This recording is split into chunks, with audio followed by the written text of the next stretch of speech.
শেষ পর্যন্ত যুক্তরাষ্ট্রের শান্তি পরিকল্পনায় আংশিক রাজি হল ফিলিস্তিনি স্বাধীনতাকামী সংগঠন হামাস।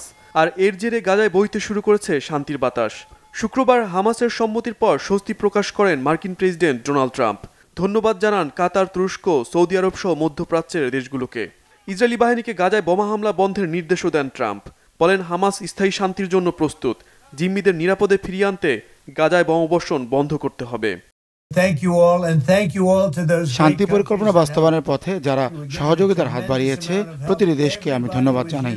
এই যুদ্ধের সমাপ্তি এবং মধ্যপ্রাচ্যের শান্তির জন্য সবাই ঐক্যবদ্ধ আছে।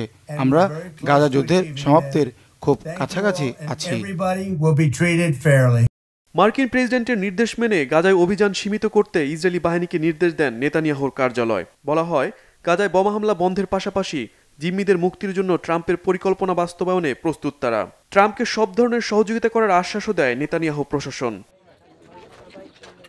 এর আগে যুক্তরাষ্ট্রের শান্তি পরিকল্পনা প্রস্তাবে আংশিকভাবে রাজি হলেও কয়েকটি গুরুত্বপূর্ণ শর্ত নিয়ে ট্রাম্পের সাথে আরও আলোচনার দাবি জানায় ফিলিস্তিনি সংগঠনটি। ফিলিস্তিনি কর্তৃপক্ষ বলছে, বন্দি বিনিময় প্রক্রিয়া মেনে জীবিত ও মৃত সব জিম্মিকে মুক্তি দিতে রাজি তারা। তবে বন্দি বিনিময়ের জন্য মাঠ পর্যায়ের শর্ত মানতে হবে। এছাড়া গাজার ভবিষ্যৎ শাসন ব্যবস্থা ও ফিলিস্তিনি জনগণের অধিকার সম্পর্কিত অন্যান্য বিষয় নিয়ে হামাস আরও আলোচনা করতে চায়। বিশ্লেষকরা বলছেন, এই বিষয়গুলোর ওপর ফিলিস্তিনি নিরীহ মানুষের ভবিষ্যৎ নির্ভর করছে।